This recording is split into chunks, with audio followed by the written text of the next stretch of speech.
नमस्कार दर्शक बंधु शुभ सकाळ। आज हूँ एप्रिल 7 2025। मजे आपण पाखक ओडिशा तथा देश विदेश किसी बछा बछा गुरुत्वपूर्ण खबर नहीं आसुची जो खबर गुड़िक आपण मैंने जानवा निहाती जरूरी। तेणुकर भिडियोटी को शेष पर्यंत देखंतु। चैनल को नुआ कर दयाकोरी चैनल को एबे ही सब्सक्राइब करी पाखरे आसुथिबा बेल आइकन कॉल रे सेट कर दियंतु। तबे डेरी न करी चलंतु आज खबर उपरे नजर पकाइबा।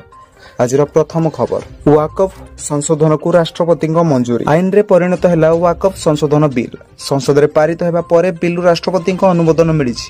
सारा देश में लागू हेब नुआ आईन। गत शुक्रवार संसद उभय गृह रे बिल पारित होइथिला। विरोधी हंगामा और जोरदार विरोध भितर वाकफ संशोधन बिल संसद उभय गृह रे पारित होइथिला। शनिवार राष्ट्रपति अनुमोदन मिली। फल यह आईन रे परिणत होइछि। केंद्र सरकार यहाकु नै गेजेट विज्ञप्ति जारी पर एही आईन देशव्यापी कार्यकारी हेबो। गत बुधवार लोकसभा संख्यालघु व्यापार मंत्री किरण रिजिजू बिल्लू आगत करिया परे प्राय 13 घंटा धरी माराथन चर्चा चली। यापर विलंबित राति गृहीत होइथिला। लोकसभा बिल सपक्ष 288 और विरोध में 232 भोट पड़ा। तेज आसतु आज परवर्ती खबर उपरे नजर पकाइबा। म्यांमार भूमिकंप मृत्यु संख्या 3354 पहुंचला। भारत पठाइला 442 टन रिलीफ। म्यांमार गत 28 तारिख में घटी भूमिकंप मृतकों संख्या 3354 पहुंची। यह घटन 4850 जन आहत होता बेले 220 जन निखोज थिबा संपर्क में म्यांमार सरकार कहछन। निकट में थाईलैंड राजधानी बैंकॉक रे आयोजित 6ठ बिम्स्टेक सम्मेलन में जोगदे स्वदेश फेरिया पर जनरल व्हाइट कहछन्ति जे भूमिकंप जनित उद्धार कार्य जारी रही। एवं सहस्राधिक लोक ध्वंस स्तूप तले पोती होई पड़िथिबा आशंका करा जाउछि। 2021 रे ऑंग सान सुकी गणतांत्रिक सरकार को गादीच्युत कर म्यांमार पुणी सामरिक शासन लागू करा जायथिला। तेज से दिन ठारू देश में गणतंत्र सपक्षवादी विक्षोभ जारी रही बेले यह दमन करने जुंता सरकार पक्ष कष्टर हो पड़ी। तेज आभ्यंतरीण आईन श्रृंखला व्यवस्था एक प्रकार भूषुड़ी पड़ता बेले भूमिकंप भली प्राकृतिक विपर्ययर मुकाबला कर सरकार बर्तमान अक्षम हो पड़ी। अन्यपक्षे भारत पक्षर शनिवार म्यांमार को 442 टन रिलीफ सामग्री पठा जाइए। तेज आसंता आज परवर्ती खबर उपरे नजर पकाइबा। ट्रम्प को विरोध में अमेरिका लक्ष लक्ष लोकों विक्षोभ। राष्ट्रपति पद छाड़े डोनाल्ड ट्रम्प। अमेरिका रे जोरदार ट्रम्प विरोधी विक्षोभ। रास्ता को ओह्लई गलानी लक्ष लक्ष साधारण लोक। अमेरिका रे ट्रम्प और मस्क विरोध में जोरदार विक्षोभ प्रदर्शन। विरोध प्रदर्शन पर रास्ता को ओह्लैले लक्ष लक्ष लोक। ट्रम्प प्रशासन और मस्क नीति विरुद्ध में गर्जिले लोके। देश में 1200 स्थान में हैंड्स अप प्रदर्शन आयोजन।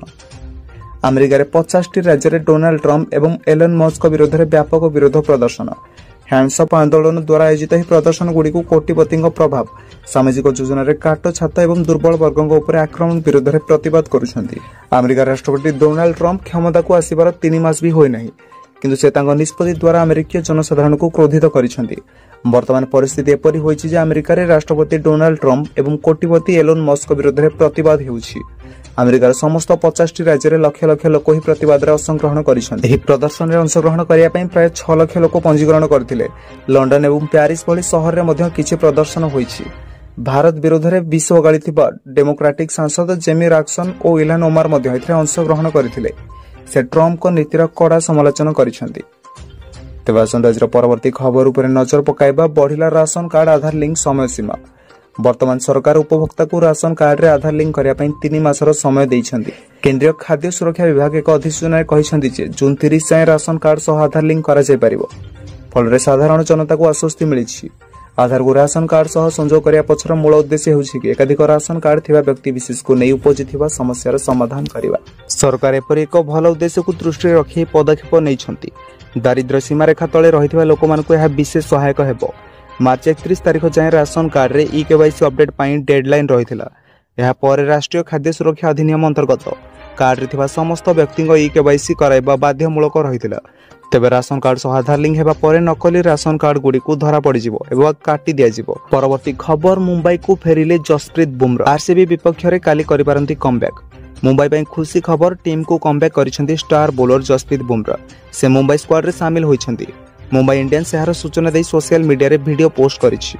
बुमरा को बीसीसीआई मेडिकल टीम मंजूरी देबा पर से टीम रे शामिल होइछंती। आहत कारण जो आईपीएल रो 4टी मैच खेली पार नथिले।